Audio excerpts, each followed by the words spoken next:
नमो ओजायाणम नमो लोय सविषाणम। पंच परमेष्ठी भगवंतों की, आचार्य भगवान गुरुवर विशुद्ध सागर जी मुनराज की, या हम सभी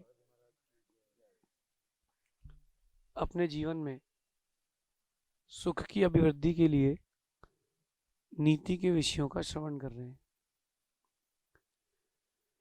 किस वस्तु का, किस व्यक्ति का, किस बात का हमारे जीवन में क्या प्रभाव पड़ेगा, इसका नाम नीति है। जैसे ये मंदिर बना है, तो इस मंदिर का हमारे जीवन में क्या प्रभाव पड़ेगा। आप अभी चटाई पर बैठे हो, तो इस चटाई पर हम बैठने से हमारे जीवन में क्या प्रभाव पड़ेगा। कोई सफ़ेद वस्त्र पहन करके आया है, कोई सोले में बैठा है, भिन्न भिन्न चीज़ें हैं। ऐसे ही भिन्न भिन्न प्रकार की बातें होती हैं, भिन्न भिन्न प्रकार की क्रियाएं होती हैं। इन सबका हमारे जीवन में क्या प्रभाव पड़ेगा, इसका नाम नीति है। आज की नीति अपन देखते हैं कि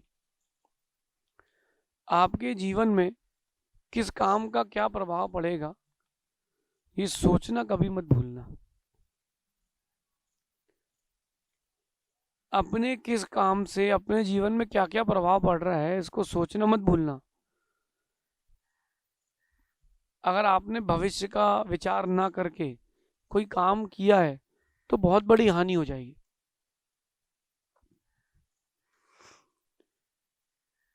भोजन करते हो आप, तो भोजन करते समय एक समझदार व्यक्ति विचार करता है कि इस भोजन का मेरे जीवन में क्या प्रभाव पड़ेगा। आजकल के लोग तो असमझ हो गए हैं, आजकल के लोग असमझ हो गए हैं। वो सोचते नहीं कि इस भोजन का क्या प्रभाव पड़ेगा, उनको तो जो मिल जाए सो खाना है। इंदौर में सराफा है, सराफा, रात को 3 बजे भी लोग चले जाते हैं। वो बोलता है कि दुकानदार अगर कह दे कि अभी उबला नहीं अच्छे से, कोई बात नहीं, दे दो, हम तो वही खा लेंगे। जो आजकल फास्ट फूड या जंक फूड चालू हो गया है, उसका क्या प्रभाव पड़ रहा है व्यक्ति सोचता ही नहीं है। गांव का एक वृद्ध व्यक्ति 2 टाइम भोजन करता है, डट के दाल रोटी खाता है, और उसको दौड़ा दो, और 18 साल के एक युवा को दौड़ा दो शहर के, वो शहर का युवा पीछे हो जाएगा, क्योंकि उसके शरीर में शक्ति नहीं है, फूला है बस। कैसे? वो इंजेक्शन लगी लौकी के जैसे, या इंजेक्शन लगी बिही के जैसे। हम लोगों ने छत्तीसगढ़ के बिहार में एक जगह देखा, भैया इतनी बड़ी बिही कि वो हाथ में ना आ पाए, इतनी बड़ी बिही होगी कम से कम 400 ग्राम से ऊपर की। तो हमने एक लड़के से कहा तू लेकर के तो आ जरा भाई। रास्ते में बहुत सारी दुकानें लगी थी, बड़ी बड़ी बिही लोग ले रहे थे, और खोला उसको। हमने कहा उसको खा के देखो जरा कैसी है। खाया, बोले महाराज जी कोई स्वाद ही नहीं है, बेस्वाद है। स्वाद किसका आ रहा है? वो नमक जो डाला गया है ना, उसका स्वाद आ रहा है बस। उससे पूछा हमने कि भाई ये इतनी बड़ी कैसे होती है, तो बोले महाराज साहब अब आपसे क्या झूठ बोलेंगे, जो मुर्गियों की बीट होती है वो हम लोग लेकर के आते हैं, और वो इस पेड़ के चारों तरफ डालते हैं क्यारी बना करके, तो ये भी इतनी बड़ी रहती है बहुत जल्दी। एक जगह बड़े बने अनार थे, बड़े बने अनार। उससे पूछा क्या करते हो भैया, कैसे करते हो? बोले छोटी छोटी मछलियां डालते हैं, बोले हम लोग खाद में। ये स्थिति आ गई है आज। जो आपको आंखों से देखा हुआ है वो बता रहा हूँ, ये वर्तमान की स्थिति आ गई है। व्यक्ति को अपने जीवन में भोजन का क्या प्रभाव पड़ रहा है तो कोई मतलब ही नहीं। जैसे वो इंजेक्शन लगी लौकी किसी काम की नहीं है, बल्कि वो हानिकारक ही होगी। ऐसे ही बिना विचारे किए गए काम हानिकारक हो जाते हैं। हमारे इस काम का भविष्य में क्या प्रभाव पड़ेगा, इसका विचार मत भूलना। हमारे इस काम का हमारे भविष्य में क्या प्रभाव पड़ेगा, ये सोचना, ये चिंतन, ये विचारधारा बन जाना चाहिए व्यक्ति की। आप देखो कि एक कोई बहुत बड़ी फैक्ट्री है अथवा किसी की दुकान है, उसकी दुकान में 6 लड़के या 6 कर्मचारी हैं, और जैसे ही उसको महीने की तनख्वाह मिली, 5 दिन की उसने छुट्टी मार ली। सेठ जी घर जाते गाड़ी लेकर के, भैया चलो, भैया चलो। अभी सेठ जी हम परसों आएंगे, हमारे घर में शादी है, 4 दिन की छुट्टी ले रहा शादी में। सेठ के यहाँ शादी हुई तो सेठ ने 1 दिन की छुट्टी ली, नौकर के यहाँ शादी तो नौकर ने 4 दिन की छुट्टी ली। बेचारा ऐसा दया, चेहरा ऐसा उदास करके पैसा मांगता, सेठ जी 1000 रुपये दे दो सेठ जी। उसने 1000 रुपये लिए, उसको तो भैया व्यवस्था हो गई, गायब। वो ये नहीं सोचता कि इसका क्या प्रभाव पड़ेगा। असमझ व्यक्ति, अज्ञानी व्यक्ति ऐसे ही करता है, कृत्यों का उसके क्या प्रभाव पड़ रहा है जीवन में उसका विचार नहीं करता। इसका विचार करना प्रारंभ करो कि हमारे इस कृत्य से हमारे जीवन में क्या प्रभाव पड़ेगा। पूर्वापर की सोच कहते हैं इसको। माना कि किसी का कोई घटना हो गई और उसने बोला कि भैया हमको कुछ पैसे एडवांस चाहिए, दे दो भैया, दे दिए, और अब वो आए ही नहीं। तुमने किसी को पैसे दिए, किसी पैसे लेना, वो दे ही नहीं रहा। वो ये नहीं सोच रहा कि इसका हमारे भविष्य में क्या प्रभाव पड़ेगा, कभी ना कभी तो अटकेगी, वो पूरे वसूल लेगा। एक बहुत बड़ा वकील था, बहुत बड़ा वकील था। उसने क्या किया, एक अधिकारी से कहा कि भाई इसका आदमी का काम कर दे भाई। तो अधिकारी ने कहा साहब पैसे तो लगेंगे, काम है थोड़ा ना कर देंगे। तो उसने कहा कितने लगेंगे, साहब 5 लाख लगेंगे। क्या हो गया भैया, उनने कहा 5 लाख रुपए लगेंगे। उसने कहा, अधिकारी ने, वकील ने कहा भाई दे दे यार, इतने तो बनते हैं, वो भी खिलाएगा ऊपर। 5 लाख रुपए दे दिए उसको, मतलब बात हो गई, काम प्रारंभ हो गया। जब काम पूरा हो गया तो कहता है अधिकारी कि भैया गाड़ी और लेंगे, 2 करोड़ का काम कराया तो 5 लाख में कैसे काम होगा भाई, एक गाड़ी भी लेंगे। उसने कह दिया, वकील को फोन लगाया, साहब आप तो कह रहे थे कि वो इतने मानेगा, वो गाड़ी और मांग रहा है। वकील का हो गया दिमाग खराब। वकील तो वकील, फिर उसने चलाया अपना दिमाग। सुनो भैया, वकील ने क्या दिमाग चलाया, वकील ने कहा तुम अपने नाम पे कार खरीदो, लोन लो। ले ली लोन, कार लोन पे ले ली, और कार उठा के उसको गिफ्ट कर दी। वो कार उसने उठा करके उसको गिफ्ट कर दी। शुरू की 3 महीने किस्त भरी, फिर किस्त नहीं भरी। कार देता वो तो 20 लाख रुपए की कार देना पड़ती, 50,000 की किस्त बने, चुकाई उसने 3 महीने की, 1 लाख में फ्री हो गया, 1-1.5 लाख में। वो लोग आए, गाड़ी लेके चले गए। वो जो आए थे वो गाड़ी लेके चले गए। अब वकील ने कहा बेटा अधिकारी से, अब देख तेरी खैर नहीं, वो जो 5 लाख दिए थे उसने 5 लाख वसूल लिए। अरे व्यक्ति से भविष्य का भी तो फायदा देखो, उससे भविष्य में क्या फायदा हो रहा है। साधु लोग साथ में रहते हैं, एक वर्तमान की छोटी सी परिस्थिति को देख करके भाव खराब कर लेते हैं और भविष्य बिगाड़ लेते हैं। एक छोटी सी वर्तमान की परिस्थिति को देख करके, कि माना कि किसी का अंतराय हो गया, अंतराय हो गया भाई, अब रास्ता ही नहीं तो क्या करेंगे अपन लोग। तुमने अंतराय हो गया हमारा, तुमने तो चलवा दिया हमें, और जब आपका अंतराय हुआ तो आपने कम चले। इतनी सी बात को लेकर के विवाद लिया, दोनों अलग अलग, वो अकेले घूम रहे, वो अकेले घूम रहे, भविष्य सबका खतरे में। अपने भविष्य की चिंता करें, अपने भविष्य का निर्णय लें। बिना सोचे किया गया सही काम भी गलत हो जाता है। अब यहाँ पर कपड़ा सूख रहा है बगल में, अपने एक रस्सी बंधी, किनारे क्यों बांधी, यहाँ से यहाँ बांध देता वो अगला, सूखने के बाद किसी काम को बचता वो कपड़ा क्या। ऐसी जगह तुमने रस्सी बांधी है कि लोग वहां से नहीं निकल रहे हैं, तो तुम्हारे कपड़े शुद्ध बचेंगे, और तुमने वहीं सब जगह सामूहिक बांध दी है। ये पिलर में बांध दो रस्सी।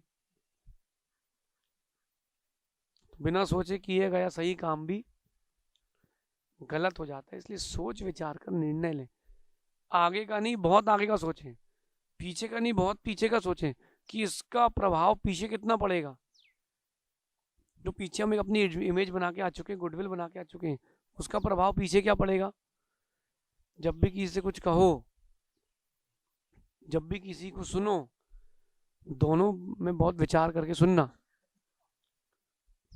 जैसे आज अपन पब्लिक चल रही है पूरी भीड़ लेकर के, कोई एक व्यक्ति आपके गुरु की निंदा कर रहा है आपसे, और आप बढ़िया सुन रहे हो उसको।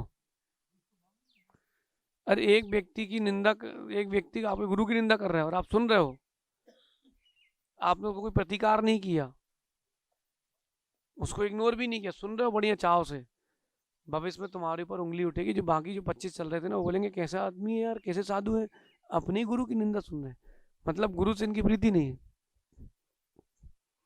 तो जितनी तुमने भूत में इमेज बनाई थी, पास्ट में अपनी इमेज बनाई थी, सब जीरो, शून्य हो गई पूरी इमेज।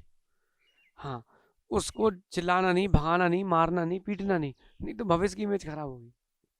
भैया हम आपकी बात नहीं सुन सकते, क्योंकि आपकी बात जो है वो निंदात्मक है, हम गुरुओं की निंदा नहीं सुनते, इसलिए हमें आपसे कोई बात नहीं करनी। ऐसा बोल करके ओम इग्नोराय नमः, आगे बढ़ जाओ। सही काम भी गलत हो जाता है अगर बिना सोचे विचारे किया जाए तो।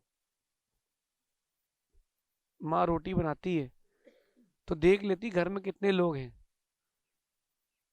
माना कि घर में 10 लोग हैं, 5 लोग हैं, तो 5 लोगों के हिसाब से रोटी बनाती है और 2-3 रोटी एक्स्ट्रा बनाती है, अगर किसी ने कम ज्यादा खा ली तो। ऐसा करके बनाती है। लेकिन 5 लोग हैं तो 10 लोगों का नहीं बनाती, 10 लोग हैं तो 5 लोगों का नहीं बनाती है, 5 लोग हैं तो 10 लोगों का नहीं बनाती, 10 लोग हैं तो 5 लोगों का नहीं बनाती। क्यों? सोच के बनाती है ना। ऐसे ही आगे पीछे का सोच के विचार करके काम करना चाहिए। सबके दिन एक से, सबके दिन एक से, जो बेर बीन खात थे वो बेर बेर खात हैं, जो बेर बेर खात थे वो बेर बीन खात हैं। आगे पीछे का विचार करके काम करना चाहिए। आज आपने किसी व्यक्ति की निंदा कर दी है, इंसल्ट कर दी है, जब वो बाप बनेगा तुम्हारा, फिर मालूम चलेगा तुमको कि अरे यार तो भारी पड़ गया यार। आगे पीछे का सोच के विचार करके कि हमारे इस काम का हमारे जीवन में क्या प्रभाव पड़ेगा, काम करना। जैसे किए गए भोजन का प्रभाव अपने शरीर पर पड़ता है, वैसे ही किए गए काम का प्रभाव अपने जीवन में पड़ता है। आगे पीछे का विचार करके काम करना, ये आज की नीति है। बिना आगे पीछे सोच के किया तो गए काम से। सीढ़ी चढ़ते हो, देखते हो आगे है कि नहीं, उतरते हो देखते हो कितनी सीढ़ी उतरना है। कई बार 2-2 सीढ़ियाँ चढ़ते हैं, 2-2 सीढ़ियाँ भी उतरे होगे आप, तो देख करके उतरते हो कहीं गिर ना जाए, क्योंकि ज़्यादा तेज चले, ज़्यादा तेज उतरे, फिर आखिरी बार चढ़ोगे उतरोगे। समझे ना आप? हमारे एक एग्ज़ाम देने के लिए हम गए थे, और हमको एग्ज़ाम में 15 मिनट की लेट थी, तो हम बाहर बैठ गए और हम भूल गए कि एग्ज़ाम देने आए हैं। कॉम्पिटिटिव एग्ज़ाम था तो कोई इम्पोर्टेंट नहीं था, कोचिंग की वो जो पैसे बच जाते ना कोचिंग के फीस के, उसका एग्ज़ाम था, स्कॉलरशिप का। मैं 15 मिनट लेट हो गया, तो 15 मिनट लेट पहुंचे हम, तो वो जो सर थे वो भड़क पड़े, पढ़ाई की चिंता नहीं आज के लड़कों को, ये है वो है। हमने कहा सर सॉरी सर मैं लेट हो गया। गलती किसकी थी? सर मेरी गलती हो गई, मैं लेट हो गया। भैया वो तो बिखर गया यार, पढ़ लो लिख लो, नहीं तो तुम्हारे माता पिता के साथ तुम्हें भी चपरासी की नौकरी करना पड़ेगी, ऐसे शब्दों का प्रयोग। तो माता पिता के लिए कौन सुने भैया? 15 मिनट तो मैंने अपने लिए सुन लिया भाई। फिर मैंने कहा सर देखो ऐसा है, माता पिता की बात तो करो ही नहीं आप, क्योंकि आपके जैसे लोग हमारे नौकरी करते हैं, और तुम्हारे जैसे हम 15 नौकरी पे निकाल चुके हैं, समझे तुम। और सर हो गया गरम, हम भी हो गए गरम, हमने इज्जत कर रहे हैं तुम्हारी, इसका मतलब क्या? माता पिता को गाली क्यों दे रहे हैं हमारे यहाँ? पूरी 8-10 तो और लड़के थे, वो भी खड़े हो गए, क्या हो गया क्या हो गया? हमने कहा अरे सर थोड़ा तेज चल रहे हैं भाई यार। मैं सर सुनो, 1 हफ्ते के अंदर दुकान में आओगे, वहीं बात करेंगे हम। सर बोले तुम्हारे से 50 आते। मैंने कहा वहीं बात करेंगे आप, हमें क्या पता वो कौन है और उनको क्या पता कि हम कौन है। हमने बिना सोचे तेज बोल दिया और नहीं बिना सोचे तेज बोल दिया। 5-7 दिन के अंदर सर अपनी मैडम के साथ आ गए दुकान पर, मैचिंग का हार लेने के लिए। सर ने गाड़ी रोकी, हमने सर को देखा, सर ने हमें देखा, सर बोले बाजू वाले क्या चलना है। मैडम बोली नहीं, इसी क्या मिलती है मैचिंग तो। हमने सर आइए, मैंने कहा ये हमारे सर हैं, टीचर हैं, इनको अच्छे से दिखाना बेटा। मैडम सोचे हमारे पति की इतनी इज्जत, सर को पता क्या इज्जत, हमें पता क्या इज्जत। हमें लड़के से कहा, मैंने कहा बेटा इतनी रबड़ी लेकर के आओ एक कटोरी में, कि आधी से ज़्यादा ना खा पाए, आधी फेंकना पड़े। हमने, मैडम आप कुछ लेंगे? बोले नहीं मैं तो लस्सी पीऊंगी। मैंने कहा बेटा इतनी बड़ी लस्सी गिलास में लस्सी लाना कि आधी से ज़्यादा ना पी पाए, फेंकना पड़े आधी। हमने पी। बोले मैं इतनी नहीं पी। मैंने कहा आप तो जितना पीना पियो, गुरु हमारे, आप तो गुरु की, हमारे गुरु की पत्नी हो, आप भी गुरु हो हमारे लिए। मैडम सोचे हमारे पति की इतनी इज्जत। बिल बना तो हमने सिर्फ बिल बना देते, अपन दुकान में बैठ के अपन नोट गिने थे। हमें 2-3 गड्डी और निकाली एक्स्ट्रा जो गिन चुके थे, फिर गिनी। मैंने कहा अपन को हल्की मिले, जितने महीने कमाते उतने हम दिन में कमाते हैं। बिल बना, सर बोले कितना हुआ? हमने सर हमारा एक रेट है, फिर भी आप हमारे गुरु हो, आप नहीं भी दोगे तो सब आपका है, आपने तो ज्ञान दिया हमको। मैडम की छाती तो भैया 156 इंच की हो गई। सर ने धीरे से बोला कितने देना? हमने सर आपको जितने देना दे दो। उन्होंने दिया 800, 1000 का बिल था। हमने बेटा 200 रुपये लिख देना छोटे भैया के नाम पे, हमारे नाम पर। कुछ ऐसा होता ही नहीं था, अपन तो ऐसे ठोक दिया। सर उतरने लगे नीचे। मैं सर 1 मिनट, उधारी कहाँ चुकाई बनने की सर की अभी, जो बेइज्जती की सर ने अपनी। हमने सर ऐसा है कि अगर मेरी जगह उस दिन कोई गरीब होता और उसको पैसे की ज़रूरत होती और आपने भगा दिया था, तो घर नहीं आता, वो तिलवारा के पुल जाकर के कूद जाता, वहाँ से आत्महत्या कर लेता। मैं सर किसी को कभी अंडर एस्टिमेट नहीं करना चाहिए सर, कभी किसी को अंडर एस्टिमेट नहीं करना चाहिए। कि आपने उस दिन थोड़ा तेज बोल दिया, हमने क्षमा तो मांगी थी, सॉरी तो कहा था। बोले हाँ बेटा बात तो गलत हो गई। तुम पहचानते हो मैं कौन है? मैंने कहा नहीं। बोले तुम जिस यूनिवर्सिटी से MBA कर रहे हो उसके वाइस चांसलर है। वो RDVV यूनिवर्सिटी के वाइस चांसलर थे, छोटा मोटा व्यक्ति नहीं था, पीली बत्ती थी उसके पास। बोले मैं चाहूँ तो 1 मिनट लगेगा, तुम्हारा पूरा करियर खत्म करें। सर हमें डिग्री से कोई मतलब ही नहीं है, तो हमने शादी के लिए की है डिग्री, समझना आप। हमने उनको अंडर एस्टिमेट किया, उन्होंने हमको अंडर एस्टिमेट किया। बाद में वो हमारे इतने खास बन गए कि वो हफ्ते में 1 दिन आते थे, दुकान के बाहर खड़े होते, बेटा आओ चले, अपने साथ ले जाते थे, रबड़ी खिलाते थे। अगर सोचते विचार करते हम दोनों एक दूसरे के प्रति, तो ये स्थिति नहीं आती। परस्पर में उनको सोच करके बोलना चाहिए कि इससे क्या बोल रहे हैं। अपन भी कभी किसी से वार्तालाप करें, सोच विचार के करें, कोई भी काम करें आगे पीछे का सोच के करें। सास बहू को बहू ना माने, बेटी माने, बेटी सास को सास ना माने, माँ माने, इतने में तो घर स्वर्ग हो जाएगा। ऐसा विचार काम करना तो बहुत अच्छा रहेगा। शेष अपन आगे विचार करेंगे, पूर्वापर का विचार करके काम करें। भगवान महावीर स्वामी की जय।